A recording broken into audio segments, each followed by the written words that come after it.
Javier Milei é o assunto do momento, tanto para nós libertários, o que já era esperado uma vez que ele próprio é libertário, né? Mas também para a grande mídia como um todo, principalmente aqui no Brasil e em outras partes da América Latina, né? Quem diria que a grande mídia estaria tão empolgada até com a vitória do Javier Milei lá nas primárias da Argentina. E sim, certamente você conhece o Javier Milei, você já vinha ouvindo falar dele há algum tempo, não há muito o que se dizer a seu respeito. A grande verdade, porém, é que tudo o que há para se saber do Javier Milei é que ele tem sido difamado constantemente na grande mídia logo após a sua vitória lá nas primárias da Argentina. Isso é tudo o que você precisa saber sobre ele. Chamaram o cara de fascista, de nazista, de ultraliberal, um dos que eu mais gostei, né? Populista de direita, ultradireita, extrema, ultra, mega, blaster direita e coisas desse tipo aí. Apenas um veículo de mídia até agora, que eu acho que foi o G1,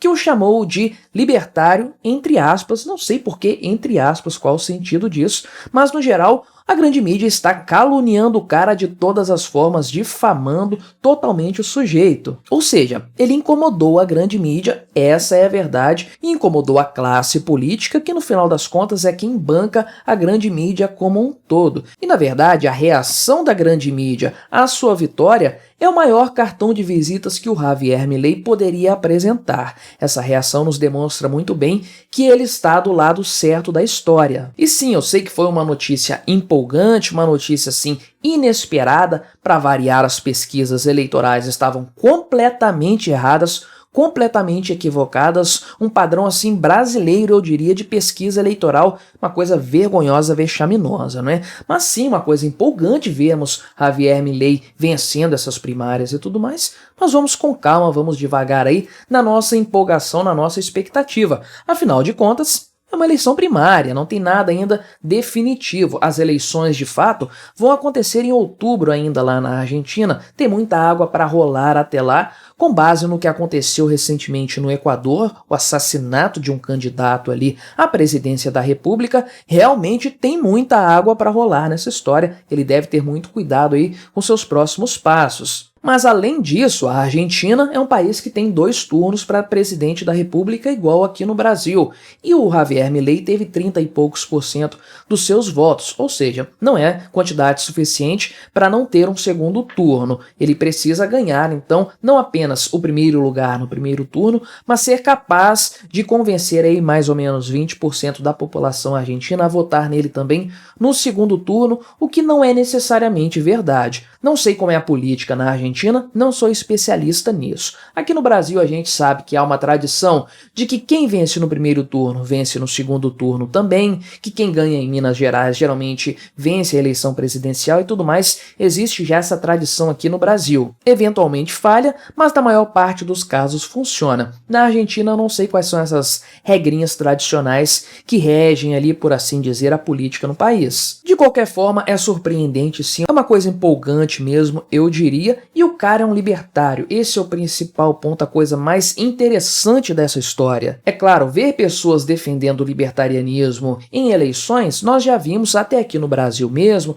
nos Estados Unidos e tudo mais. Agora, vermos num país latino-americano como a Argentina, tão dominado pela esquerda nos últimos anos, que sofre tanto com políticas esquerdistas, socialistas, que parecem estar tão embrenhadas, né, na sociedade argentina, que a gente até imagina que esse povo nunca vai conseguir se livrar da esquerda de fato, porque estão escravizados intelectualmente por essas iniciativas esquerdistas, esse tipo de política socialista e tudo mais. É surpreendente vermos um candidato abertamente libertário, não é nas entrelinhas, não é algo subentendido, o cara fala que é, ele se afirma como libertário. É surpreendente ver que 1/3 das pessoas que votaram, votos válidos, escolheram Javier Milei aí como seu candidato, uma coisa realmente impressionante. E sim, o cara é sensacional, tem vídeos deles excelentes, coisa aí dele falando verdades que nós defendemos, mas que são indigestas, principalmente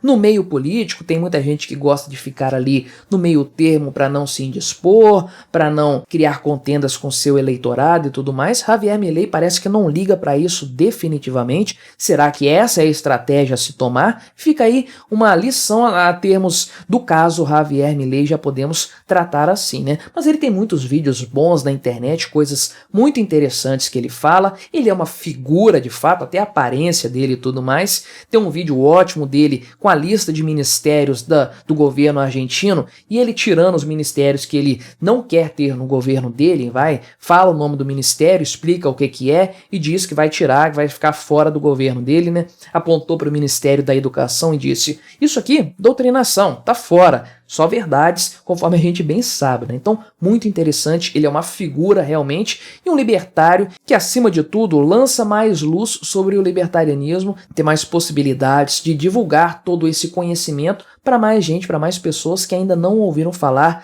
do libertarianismo. A bem da verdade, Javier Milei é tudo o que eu queria ver aqui no Brasil. Um candidato como ele, assim, no nível presidencial, seria uma coisa interessantíssima. Caso ele venha a ser eleito na Argentina, nós teremos um bom benchmark, uma excelente comparação para nós fazermos e, por que não, isso vai pautar o debate político nos próximos anos e as eleições de 2026, né? Por que não? Porque seria diferente. E é claro que se ele for eleito, ele vai se tornar muito rápido o melhor amigo lá do Bukele, lá de El Salvador, com certeza. Agora, partindo para um lado mais realista, colocando a coisa em cima da mesa de fato, a Argentina é um caso muito complicado de ser resolvido, principalmente na área econômica. Existem muitos problemas com os quais o presidente da República vai ter que lidar, aquele que vai ser eleito este ano, muitas bombas preparadas pelo Alberto Fernandes, a terrível desvalorização cambial do país, a taxa de juros que está altíssima, a inflação que está uma coisa absurda, com previsões de piorar neste ano e no ano que vem, inflação de 3 dígitos nesse ano,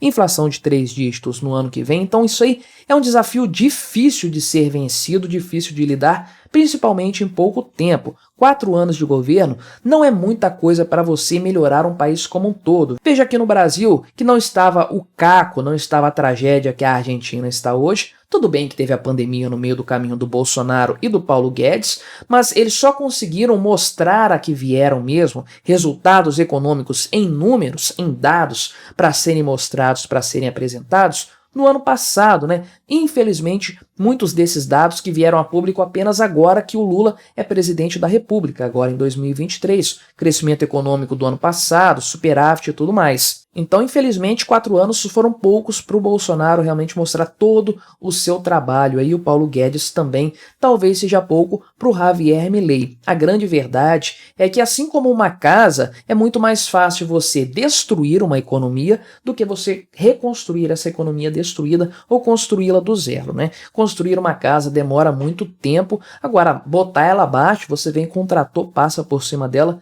e ela está derrubada rapidamente, né? Governos socialistas fazem isso com a economia muito rápido, destroem a economia do país em pouco tempo. Agora, reconstruir um país do zero, fazer essa fênix, que é a Argentina, ressurgir das cinzas, é algo difícil. Sim, porque a Argentina já foi um país muito rico, com pessoas muito ricas, tem um passado glorioso, mas um presente desastroso e, naturalmente, um futuro bastante incerto. Porém, ainda assim, não obstante todas essas pontuações que eu faço, eu torço muito pela Argentina. Eu espero de verdade que os argentinos escolham bem o seu próximo presidente, não coloquem um kirchnerista no poder, porque isso aí acabaria com a Argentina. No ano que vem, não existe mais, risque do mapa ali, terra de ninguém, terra arrasada, né? O kirchnerismo aí seria a última pá de cal na Argentina. Espero que eles escolham bem, tenham paciência com o seu próximo presidente da República, deem um segundo mandato para ele fazer o trabalho bem feito, claro, se for um cara bom, né? Um Javier Milei da vida aí, porque é um trabalho difícil de ser feito e vai custar caro para as pessoas no primeiro momento. O remédio da retomada econômica é muito amargo, são muitos cortes, muitos sacrifícios, num primeiro momento para arrumar a casa apenas e começar a fazer um trabalho progressivo aí do ponto de vista econômico logo na sequência. É difícil colocar isso em prática, mas eu torço pelo Javier Milei, torço pela Argentina e espero que outubro, eventualmente novembro, no segundo turno, nos tragam boas notícias em relação à Argentina, nosso país vizinho, nossos irmãos, que eu quero muito bem para eles, no final das contas essa é a grande verdade. Agora, certamente, como libertário, Javier Milei sabe muito bem que o governo, que o Estado não é a solução definitiva de nada. Ele vai trabalhar para diminuir o Estado, isso é muito bom, mas ainda assim o que vai resolver a vida dos argentinos não é a sua eleição, no final das contas, né? Não é o Estado que nos traz as respostas, que resolve os nossos problemas, é a iniciativa privada. Então, a grande vantagem e o grande mérito que o Javier Milei poderá trazer para a Argentina, para o seu eventual possível governo aí, é ele justamente dar mais tempo para os argentinos se protegerem do Estado, se protegerem do afã do Estado argentino de tomar o seu patrimônio, as suas riquezas, os seus recursos. Se o cidadão argentino tiver um pouco mais de tempo para salvar os seus recursos em bitcoins e no que ele quiser, já será um grande mérito por parte do Javier Milei, porque nós não sabemos o dia de amanhã, não sabemos quem será o presidente seguinte da Argentina, nem nada disso, não sabemos qual o grau de socialismo em que o país pode mergulhar nos anos seguintes. Então, se o Javier Milei conseguir fazer isso, conseguir tornar o povo argentino um pouco mais libertário, certamente ele terá feito muito bem o seu trabalho.